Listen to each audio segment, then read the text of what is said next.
कहते हैं किसी शहर को समझना हो तो उसकी कहानियों को महसूस कीजिए।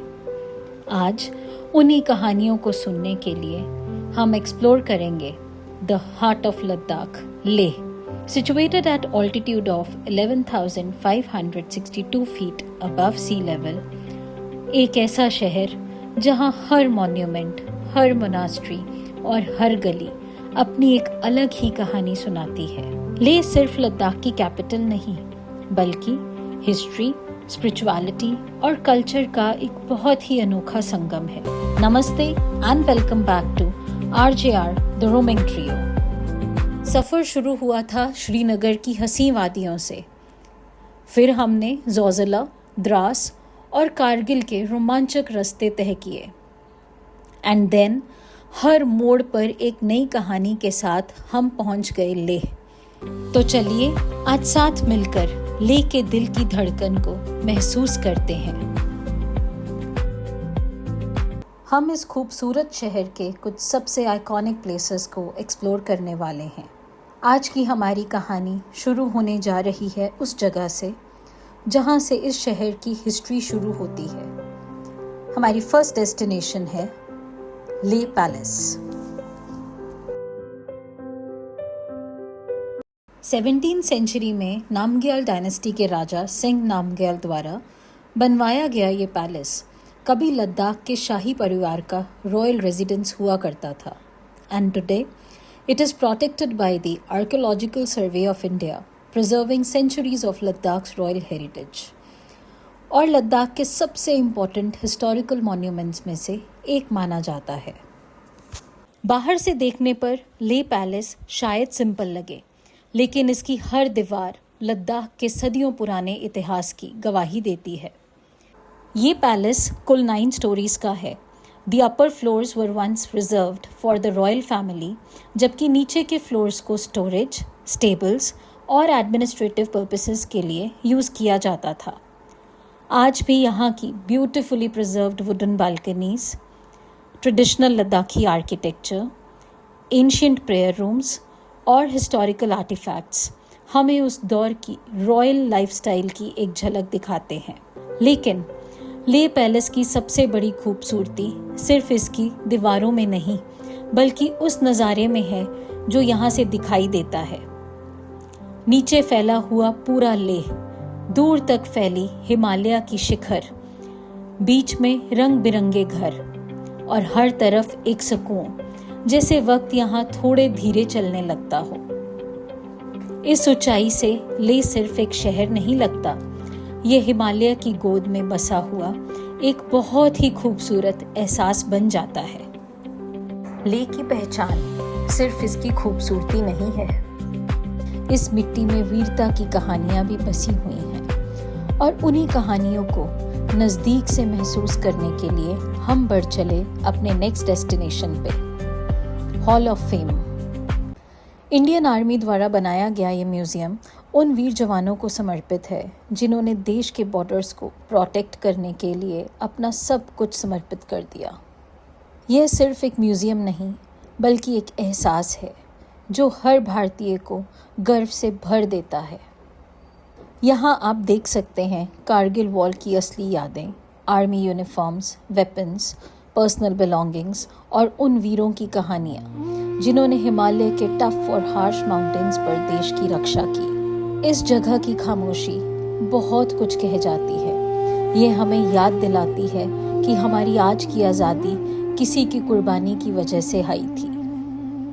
यह सिर्फ एक टूरिस्ट अट्रैक्शन नहीं, बल्कि हर भारतीय के लिए एक ट्रिब्यूट है।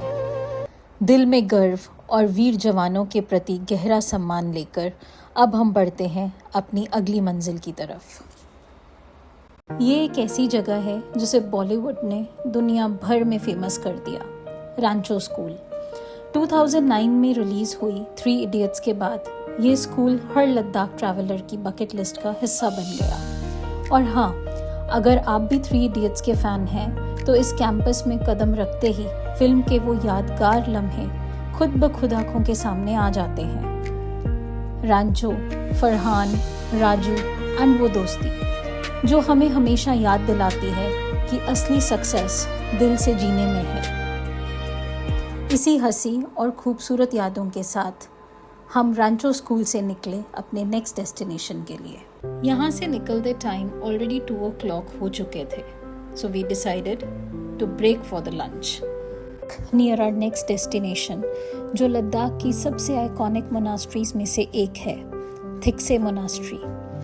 दूर माउंटेन्स पर बनी हुई दिखाई देती एक magnificent white monastery 19 kilometers away from Leh at an altitude of nearly 11,800 feet above sea level, ये मोनास्ट्री 15th century में बनाई गई थी। अपने स्टनिंग आर्किटेक्चर के कारण इस मोनास्ट्री को मिनी पोटाला ऑफ लद्दाख भी कहा जाता है, क्योंकि इसका आर्किटेक्चर तिब्बत के लहासा के फेमस पोटाला पैलेस से काफ़ी मिलता जुलता है। As we entered the monastery, हर दीवार, हर प्रेयर व्हील और हर कॉरिडोर सदियों पुरानी बुद्धिस्ट कल्चर की कहानी सुना रहा था। मोनास्ट्री के अंदर हर रूम, हर पेंटिंग और हर स्टैचू बुद्धिस्ट फिलॉसफी का एक नया चैप्टर खोलता है।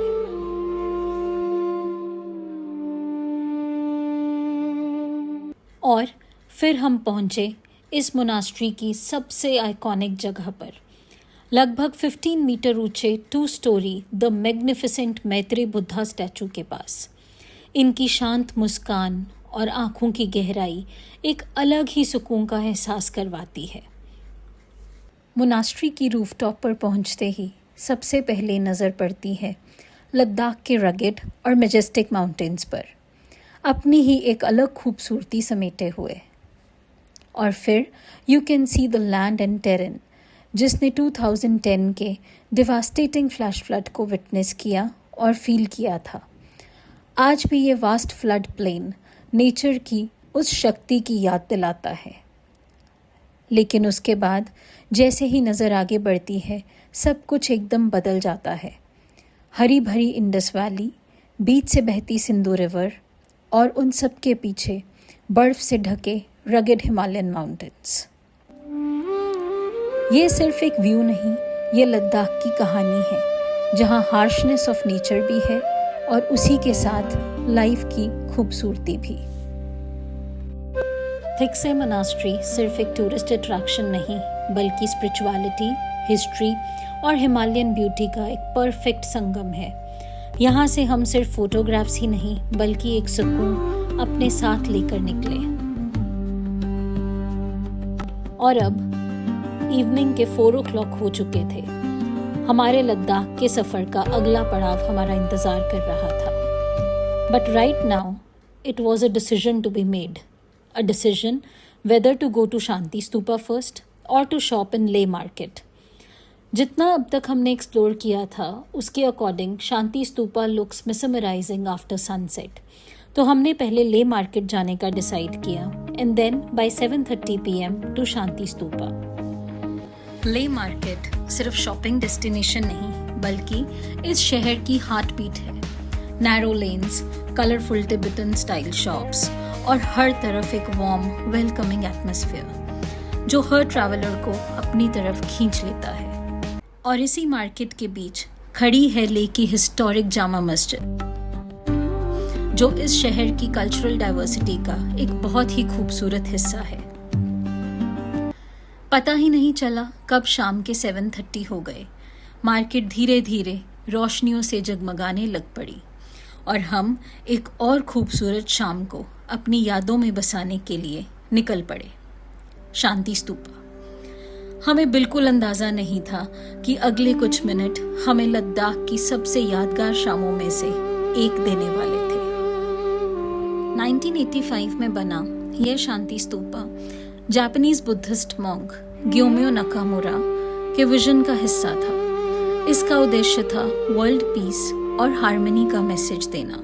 जब सूरज हिमालय के पीछे धीरे धीरे छुपने लगा, पूरा आसमां गोल्डन और ऑरेंज रंगों से भर गया और उसी लाइट में शांति स्तूपा और भी दिव्य लगने लगा। और फिर जैसे ही लाइट्स ऑन हुई, पूरा माहौल ही बदल गया।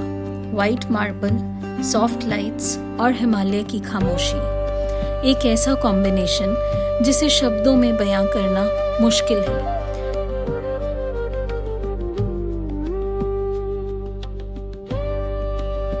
यहाँ से पूरा लेह हजारों चमकती रोशनियों के साथ एक छोटे से तारों के शहर जैसा लग रहा था, और उस पल बस एक ही एहसास था, ग्रैटिट्यूड। हर सफ़र हमें कुछ न कुछ सिखाकर जाता है, और लेह ने हमें सिखाया कि असली खूबसूरती सिर्फ पहाड़ों में नहीं बल्कि उन लम्हों में होती है जो हम अपनों के साथ जीते हैं। और इसी सुकून और सीख के साथ हमारा लेह का ये खूबसूरत दिन यहीं समाप्त होता है। लेकिन कल का आने वाला दिन सिर्फ एक रोड ट्रिप नहीं होगा, बल्कि हमारे लद्दाख सफ़र का सबसे बड़ा चैलेंज होगा। महीनों की preparation, countless morning walks, healthy eating, breathing exercises और बहुत सारी एक्साइटमेंट। क्या ये सब काफ़ी था द माइटी खारदुंगला को कॉन्कर करने के लिए? तो जानने के लिए RJR द रोमिंग ट्रियो के साथ जुड़े रहिए। मिलते हैं अगले एपिसोड में।